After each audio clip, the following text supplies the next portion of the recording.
एक लड़का, एक जिन्न और एक जादुई कालीन, क्या ये दोस्ती हमेशा के लिए कायम रहेगी?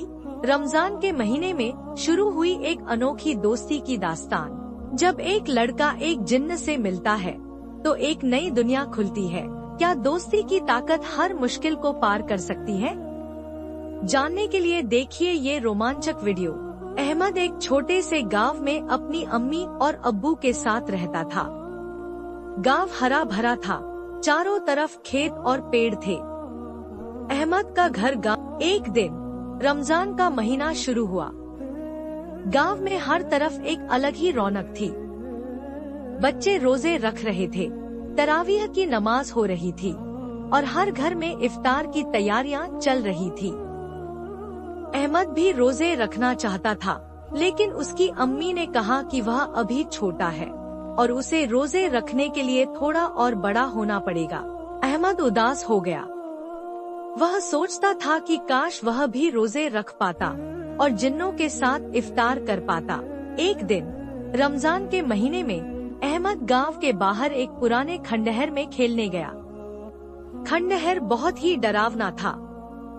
वहाँ चारों तरफ झाड़ियाँ और पेड़ उगे हुए थे और दीवारों पर पुरानी तस्वीरें बनी हुई थी। अहमद थोड़ा डरा हुआ था, लेकिन फिर भी वह खंडहर में घुस गया। खंडहर में घूमते हुए अहमद को एक पुरानी धूल से सनी हुई बोतल मिली। बोतल बहुत ही अजीब थी। उस पर कुछ अजीबोगरीब निशान बने हुए थे। अहमद ने बोतल उठाई और उसे खोलने की कोशिश की। जैसे ही उसने बोतल का ढक्कन खोला, उसमें से धुआं निकला और एक जिन्न प्रकट हुआ। जिन्न को देखकर अहमद डर गया। उसने कभी सपने में भी नहीं सोचा था कि वह सच में जिन्न देखेगा। जिन्न बहुत ही बड़ा और डरावना था। उसकी आंखें लाल थीं और उसके बाल बिखरे हुए थे। जिन्न ने अहमद से कहा, डरो मत बच्चे, मैं तुम्हें कोई नुकसान नहीं पहुंचाऊंगा। मैं इस बोतल में कैद था और तुमने मुझे आजाद किया है। बोलो, तुम्हें क्या चाहिए? अहमद अभी भी डरा हुआ था, लेकिन उसने जिन्न से कहा, मुझे कुछ नहीं चाहिए, मैं तो बस तुम्हें देखकर डर गया था। जिन्न हंसा। उसने कहा, तुम बहुत बहादुर हो बच्चे। जो बच्चे जिन्नों से नहीं डरते वो मुझे बहुत पसंद है। मैं तुम्हारा दोस्त बनना चाहता हूँ। अहमद थोड़ा हिचकिचाया, लेकिन फिर उसने जिन्न से दोस्ती कर ली। दोस्ती की शुरुआत। अहमद और जिन्न रोज मिलने लगे। अहमद जिन्न को अपने स्कूल की बातें बताता, अपने दोस्तों के बारे में बताता। जिन्न भी उसे अपनी कहानियां सुनाता। जिन्न ने अहमद को बताया कि वह बहुत पुराना जिन्न है और उसने बहुत से बादशाहों और शहजादों की सेवा की है। अहमद को जिन्न की कहानियां बहुत पसंद थी। वह घंटों बैठकर जिन्न की कहानियां सुनता रहता था। एक दिन अहमद ने जिन्न से कहा, जिन्न भाई, रमजान का महीना चल रहा है, क्या तुम भी रोजे रखते हो? जिन्न ने कहा, हाँ अहमद, मैं भी रोजे रखता हूँ। रमजान का महीना बहुत ही मुबारक महीना होता है। इस महीने में शैतान को कैद कर दिया जाता है और जन्नत के दरवाजे खोल दिए जाते हैं। अहमद ने कहा, जिन्न भाई, क्या मैं भी तुम्हारे साथ रोजा रख सकता हूँ? जिन्न ने कहा, जरूर अहमद, तुम मेरे साथ रोजा रख सकते हो। अहमद बहुत खुश हुआ। उसने जिन्न के साथ रोजा रखने का फैसला किया। रोजे की बरकत। रोजे के दिनों में अहमद और जिन्न एक साथ सहरी करते और इफ्तार करते। अहमद अपनी अम्मी के हाथ का बना हुआ खाना जिन्न को खिलाता और जिन्न अहमद को अपनी जादुई चीजें दिखाता। एक दिन जिन्न ने अहमद को एक जादुई कालीन दिखाई। कालीन बहुत ही खूबसूरत थी। उस पर सोने और चांदी के तारों से कढ़ाई की हुई थी। जिन्न ने अहमद से कहा, यह कालीन तुम्हें ईद के दिन मेरी तरफ से तोहफा है। अहमद बहुत खुश हुआ। उसने जिन्न को धन्यवाद दिया। विदाई का वक्त। ईद का चांद निकलने वाला था।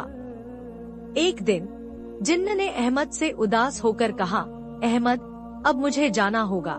अहमद का दिल बैठ गया। उसने कहा, जिन्न भाई, तुम मुझे छोड़कर मत जाओ। जिन्न ने अहमद को गले लगाया। उसकी आंखों में आंसू थे।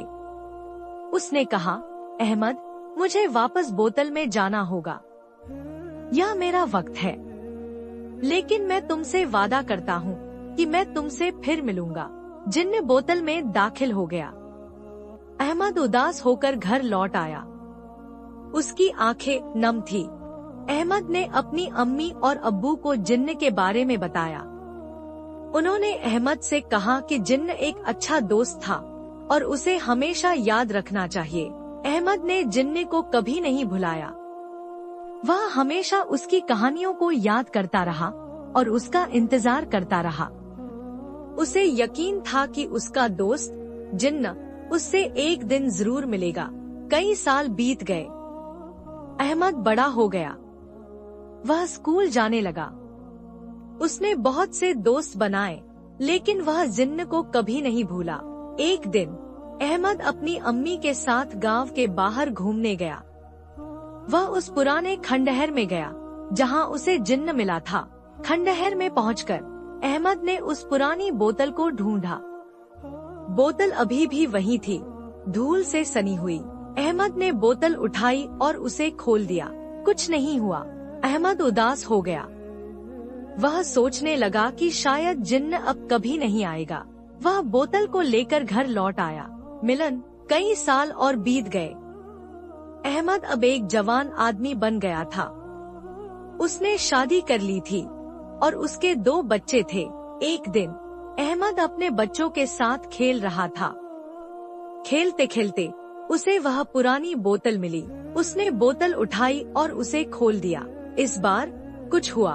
बोतल से धुआं निकला और एक जिन्न प्रकट हुआ। यह वही जिन्न था जो अहमद का दोस्त था। अहमद खुशी से चिल्ला उठा, जिन्न भाई। जिन्न भी मुस्कुराया। उसने कहा, अहमद, मैं तुमसे वादा किया था कि मैं तुमसे फिर मिलूंगा। अहमद और जिन्न एक दूसरे से गले मिले। अहमद ने जिन्न को अपने बच्चों से मिलवाया। जिन्न ने बच्चों को अपनी जादुई चीजें दिखाईं। बच्चे बहुत खुश हुए। अहमद और जिन्न फिर से दोस्त बन गए। वे अक्सर मिलते थे और एक दूसरे की मदद करते थे, हमेशा के लिए।